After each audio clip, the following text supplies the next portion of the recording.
Ini luar biasa banget, tapi sebelum memulai seperti biasa ya, kalau misalnya yang namanya ada acara press conference gitu, kita selalu menyapa dulu tamu-tamu kehormatan, orang-orang yang sangat kita hormati di sini. Kami dari sekolah ya berharap dari kalian memaksimalkan apa yang ada di dalam diri kalian, selain dari akademik.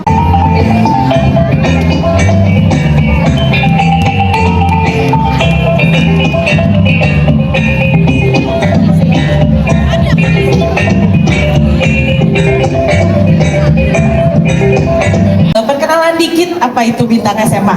Jadi Bintang SMA itu ajang pencarian bakat secara online, satu-satunya loh di Indonesia yang dikhususkan untuk anak SMA dan sederajat.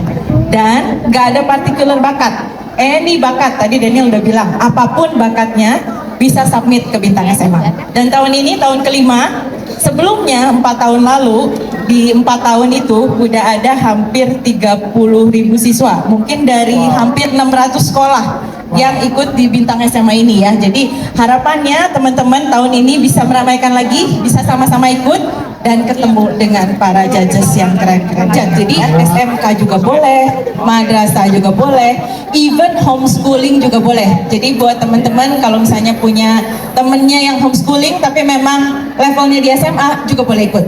Ya, tahun ini kita pengen lebih dekat ya sama siswa. Jadi pertama kalinya selama 5 tahun kita ngadain press conference di SMA. Terima kasih. Aku pengen teman-teman tahu ya, gimana sih rasanya nanti dijuriin langsung, ditatap langsung sama Mas Reza gitu ya, belum apa-apa udah deg-degan gitu ya, di komen oleh Kak Yura gitu ya, rasanya itu bagaimana? Ini adalah SMA pertama, nanti kita akan berangkat ke 300 SMA lainnya di Indonesia, dan untuk supaya teman-teman lebih dekat lagi, lebih berani lagi, lebih termotivasi untuk ikutan ajang kompetisi ini.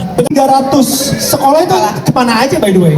Kita tersebar ya semua, jadi Kalimantan, Sumatera, Jawa udah pasti banyak karena sekolah-sekolah biasanya talent Jawa banyak banget, tapi kita akan fokuskan ke secondary city juga tahun ini gitu, karena kita ngelihat bakat-bakat itu anak-anak sekolah itu banyak banget dari luar kota juga. Jadi juara tahun lalu juaranya dari Lombok, juara favoritnya dari Jakarta. 2 tahun sebelumnya juara satunya itu dari Banyuwangi, juara favoritnya dari Papua. Wow. Kenapa Reza? SMA yang 34 tidak melahirkan seorang Reza Rahadian? Saya waktu itu daftar di SMA 34. Jadi, tapi saya setelah lulus SMP, SMA pertama yang ketika saya di Jakarta, karena saya tinggal waktu itu di daerah Cinere, jadi deket ya, Pondok Labu.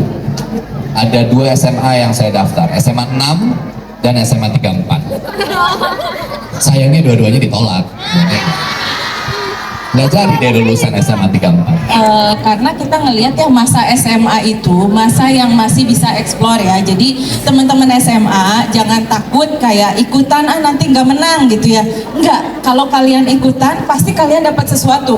Kalian bisa dapat networking, kalian bisa tahu level kalian itu mungkin di antara teman-teman lainnya nih anak SMA itu kalian di mana gitu ya. Waktu kita milih juri tentunya kita milih deh yang kredibel banget di bidangnya masing-masing ya. Kalau kita ngomong aktor udah pasti Mas Reza gitu ya. Kalau kita ngomong penyanyi, singer songwriter udah pasti Yura gitu ya. Dan kita ada 2 judges lagi, dancer Ufa dan juga ada content creator Jovi ya.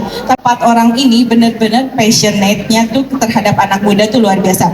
Jadi nanti kalau kalian ikutan, apalagi lolos ke tahapan berikutnya, kalian akan ngerasain bener-bener gimana Kak Reza ini sungguh-sungguh ngasih advice yang luar biasa, ngasih bimbingan yang luar biasa, Kak Yura juga untuk kalian berkembang lagi gitu bakatnya. mendapatkan kesempatan untuk berkolaborasi langsung sama seorang Reza Rahadian.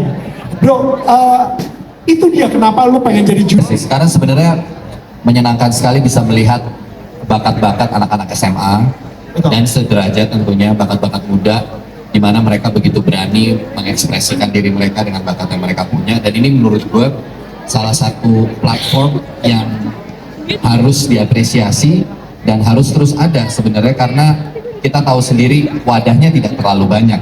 Cuma di era digital seperti sekarang dengan kemajuan teknologi, rasanya upload sebuah video bakat kalian dengan durasi yang sudah ditentukan itu bukan sesuatu hal yang sulit lagi.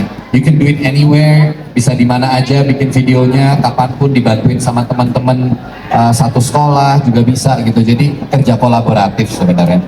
Itu yang bikin kenapa gue selalu merasa Bintang SMA adalah sebuah platform penting, bukan hanya untuk unjuk bakat sebenarnya, tapi menemukan jalan mereka ntar kemana kira-kira gitu sih. Mungkin kalau buat bakat itu nggak sebatas nyanyi, dance, atau acting gitu ya, tapi ada banyak sekali bakat-bakat lainnya yang mungkin ketika kalian punya itu kalian nggak tahu bahwa itu adalah sebuah bakat. Puja-puji tanpa kata, mata kita yang bicara semua selalu nyaman bersama, janji takkan kemana-mana. Puja-puji tanpa kata, mata kita yang bicara semua selalu nyaman bersama, janji takkan kemana-mana. Ini adalah pertama kalinya aku menjadi juri di Bintang SMA 2023 ini, jadi rasanya sebuah kesempatan yang luar biasa juga untuk Yura. Dan kalau menurut aku sih kenapa akhirnya aku mau jadi juri Bintang SMA 2023, karena kan di Indonesia tuh banyak banget ya ajang kompetisi di Indonesia tuh banyak banget, tapi bedanya Bintang SMA ini rasanya teman-teman tuh bisa ikutan kompetisi tapi bareng sama teman-teman lainnya se-Indonesia yang seusia gitu ya, itu jadi teman-teman kompetisinya juga sama teman-teman yang seusia gitu. Dan kalau misalnya menang dari Bintang SMA, nanti akan jadi brand ambassador Pocari Sweat untuk 1 tahun, dan juga akan dapat project dengan salah satu judges yang tadi bilang, misalnya projectnya apakah bikin film, atau mungkin nanti bikin musik bareng, ataukah nanti manggung bareng, atau bisa macam-macam projectnya, tergantung dari bakat kalian gitu. Ibu selalu sampaikan ke anak-anak, setiap anak itu punya kompetensi sendiri. Lepas. Jadi tidak, kalau dalam satu kelas mereka ada 36, maka akan ada 36 juara. Sehingga yang Kak Reza maupun Kak Wina sampaikan tadi itu akan sangat luar biasa, akan sangat banyak ada di kelas-kelas di SMA 3. Setiap anak punya kompetensi sendiri, setiap anak punya bakat sendiri, dan mereka pasti bisa juara di bidangnya masing-masing. Nah, ayo anak-anak, ikuti kegiatan ini. Kesempatan-kesempatan seperti ini tidak datang 2 kali, dan inilah masanya saat kalian SMA, saatnya menggali semua potensi yang ada, mengembangkan bakat yang kalian punya. Mudah-mudahan ini menjadi salah satu jalan kalian menuju cita-cita yang mungkin tidak pernah terpikirkan oleh kalian, tapi inilah jalan.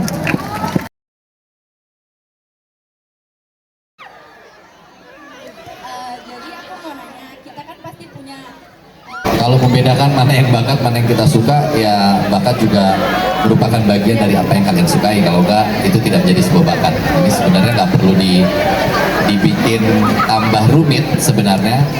Selama kalian suka, selama kalian merasa ketika melakukan itu kalian bahagia, happy, lakuin aja.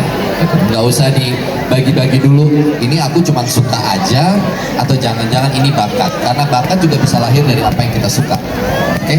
By the way, di Bintang SMA ini boleh submit berbagai macam bakat loh. Jadi kalau kamu sukanya tadi 3, submit 3-3-nya nggak masalah. Masak belum ada, masak. Siapa namanya tadi? Adel. Adel, gitu ya. Santai dulu ya, di situ aja dulu ya. Nah, mbaknya tadi siapa namanya? Nama aku Saika. Sama Kak Yura sama Kak Reza. Jadi pertanyaan aku, Kak Yura sama Kak Reza, Kak Yura sama Kak Reza udah makan belum? Kalau belum makan kita ke kantin ya habis ini. Kebetulan lapar banget sih. Bener ya Saika ya? Pertanyaan aku, ini aku sampai catat karena takut lupa, karena pikiran aku cuma ada Kak Reza doang. Kak Reza dan juga Kak Yura sampaikan, mungkin kepada kita semua yang masih siswa-siswi SMA yang mungkin ragu atau takut untuk mengejar bakat di tengah tuntutan akademik. Bagus sekali pertanyaan. pasti pernah ada ragu dan segala macam. Tapi kalau misalnya di sekolah, kita juga pasti akan terus belajar dengan ilmu-ilmu apa yang ada di sekolah. Tapi juga penting juga untuk kita bergaul, untuk kita keluar, untuk kita karena beres dari sekolah, nanti beres kita dari kuliah itu pasti akan ada tantangan hidup yang jauh lebih besar lagi.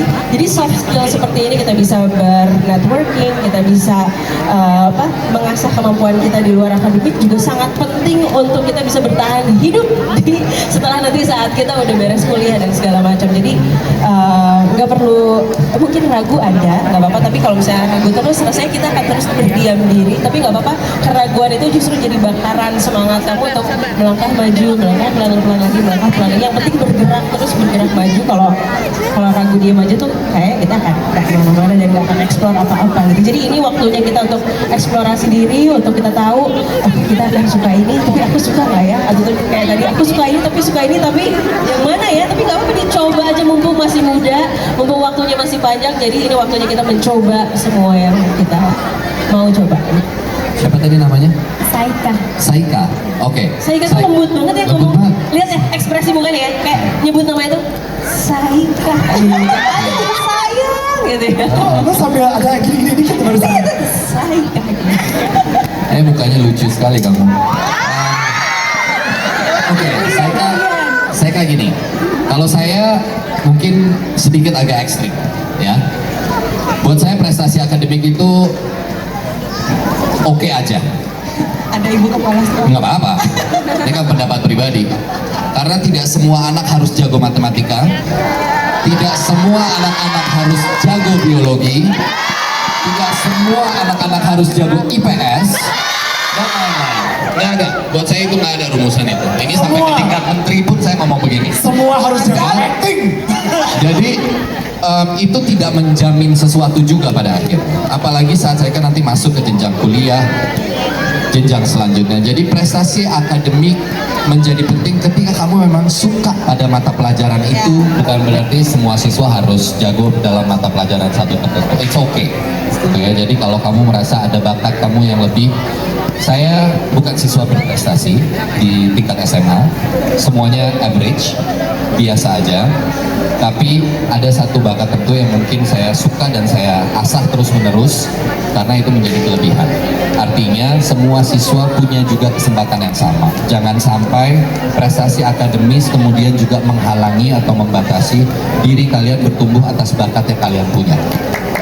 Bakat yang kalian punya juga sangat amat penting, tidak kalah pentingnya dengan prestasi akademis, dan itu tidak boleh. Kalau buat saya sangat berarti karena ini banyak memberikan kesempatan bagi anak-anak SMA untuk bereksplorasi, dan hampir selama Bintang SMA sudah berjalan, saya rasa ada puluhan ribu siswa tingkat SMA ya, Mbak Wina, yang sudah berkesempatan untuk bisa menunjukkan bakat mereka. Bintang SMA sudah melahirkan pemenang-pemenang dari tahun ke tahun, dan finalis-finalis yang kalau dijumlahkan dari tahun ke tahun mungkin sudah sangat banyak gitu ya. Jadi sangat berarti, apalagi buat saya pribadi ini menjadi sangat berarti karena ini adalah medium saya juga untuk berbagi tentang apa sih yang saya punya yang mungkin sedikit bisa berarti bagi anak-anak SMA, entah itu dari pengalaman saya, pengalaman Kayura, pengalaman Mbak Nana waktu tahun lalu, pengalamannya Cinta Laura dan lain-lain. Jadi ini adalah sebuah platform yang tidak hanya bermanfaat bagi anak-anak SMA, tapi bermanfaat bagi kami para judges, di mana kami juga bisa share pengalaman kami yang mudah-mudahan bisa jadi cukup berharga atau memiliki value untuk siswa-siswa SMA.